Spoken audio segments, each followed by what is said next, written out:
I'm live. Hello there, Soulshine. My name is Michelle, and I'm inviting you to wake up and live.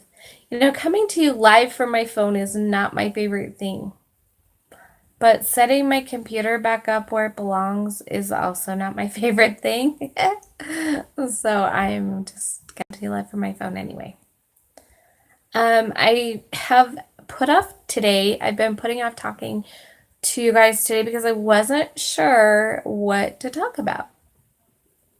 Fridays are my more adventurous days for finding a theme. Hey, Anne! Um, because I've created themes for each day of the week, which helps me to kind of think about what do I want to talk about. But Fridays is kind of the free for all of whatever I'm learning and thinking about. And so it's a little bit of a challenge for me.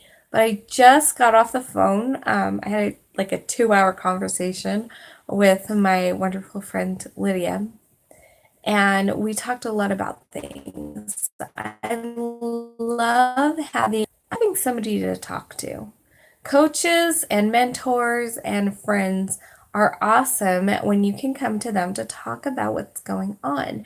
When you can say, okay, so quickly, I was talking to her about what's going on with what I'm feeling, what I'm doing with what my body is feeling, the energy,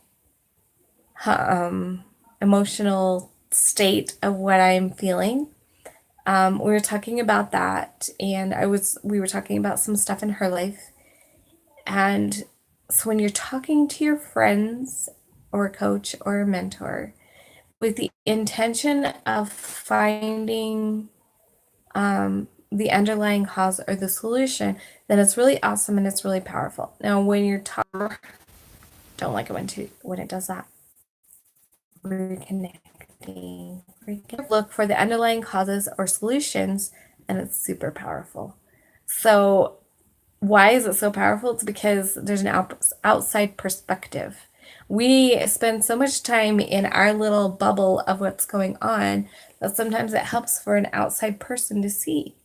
For instance, my friend has a situation at her work that is kind of frustrating to her. I was able to, kind of come up with some thoughts and things to ask her and realize that she was recreating a pattern in her life that she's been creating for like her whole life. It is very much like her sister, some circumstances with her sister. So now that she knows where some of the problems are stemming from, she can use the tools that she has to work on them. And it's pretty powerful and really awesome. So for myself, I'm one of the people who actually believes that every illness has an emotional cause. Now, statistically, when you're reading a book like Feelings Buried Alive Never Die, or I can't remember what Louise Hayes' book is because I've never actually read it, but I know she talks about that too. It talks about the emotional causes behind things. And there's some different studies done by doctors and things all over the place about this. They like to say that 99% of all illnesses, because they don't want to come out and say 100% of all illnesses are caused by emotions. But see, I'm not a doctor and I'm not qualified to give any statistics, but I still can share my beliefs. And that's 100% of illness you have has an emotional cause behind it. And I believe that even goes for genetic things. And I know that it's controversial when you are talking about like babies that are born with it. But I believe that you can come into the world with some emotions from what you witnessed before you came to Earth. I know that if you believe in past lives, I don't, but I know a lot of people who do. You can bring in stuff from your past lives that is going to create situations from the beginning.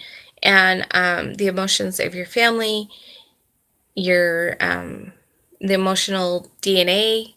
So there's a lot of causes that I still believe you can say that emotions are linked to those things, even for a baby. So for me, I've had a lot of symptoms that I'm not sure if it's like my thyroid or like other some pretty crazy symptoms that are very typically referred to as hidden illnesses. And just the fact that they're hidden illnesses, there is kind of an indication there.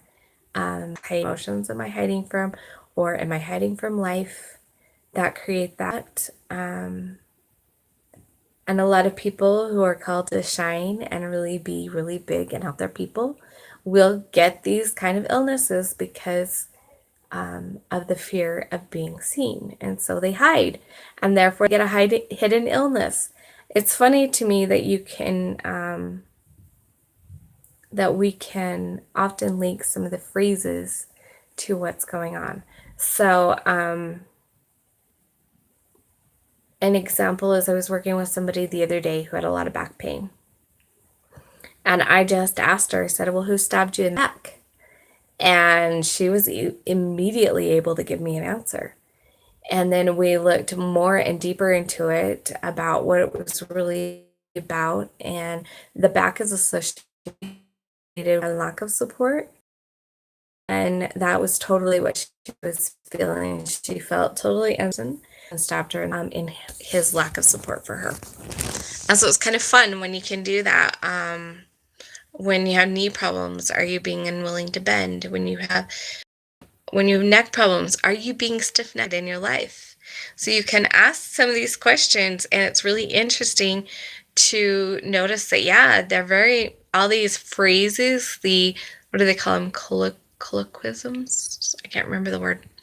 All these little phrases that we come up, you can actually, they actually correlate with some of the emotions that are stored in those areas. So when you get a headache, like a headache up here, a lot of times will have to do with decisions you've made or decisions you're afraid of. Vision problems are because you don't want to see things. Hearing problems are because you don't want to hear things.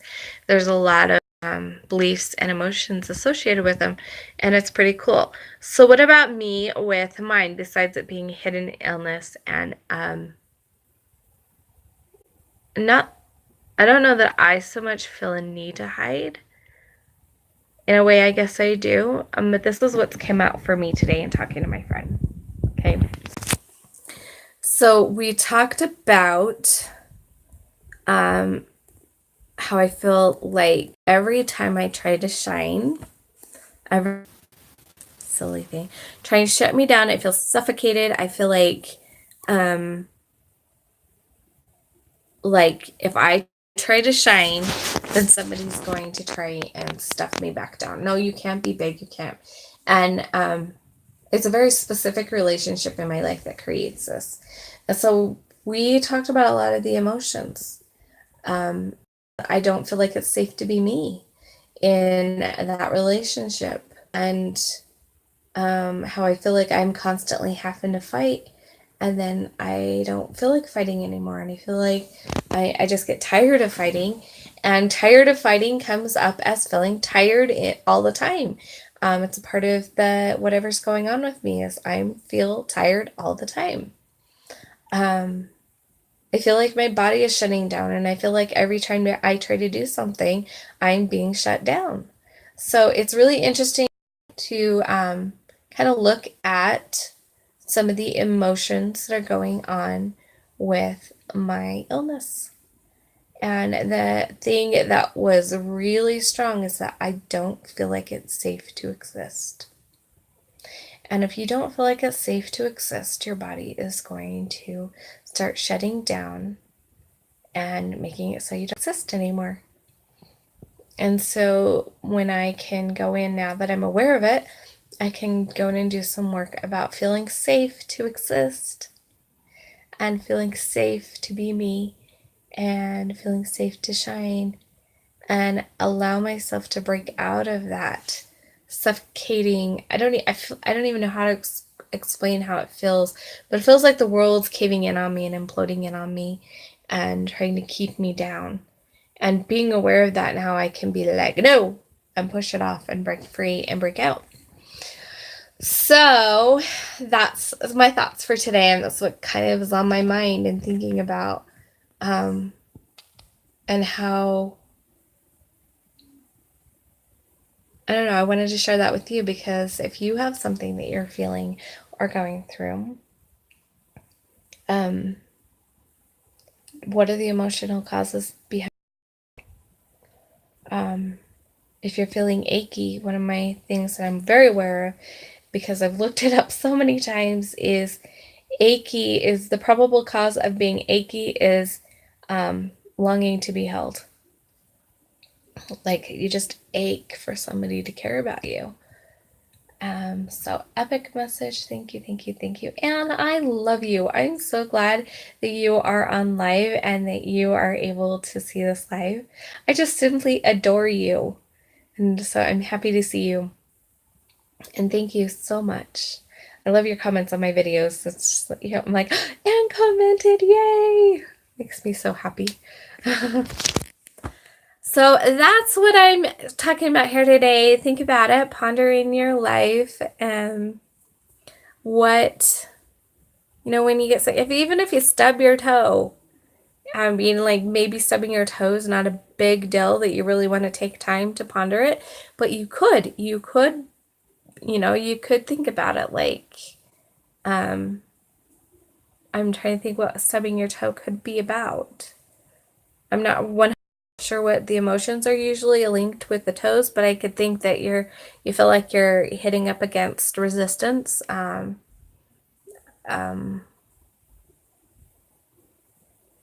Like maybe you want to.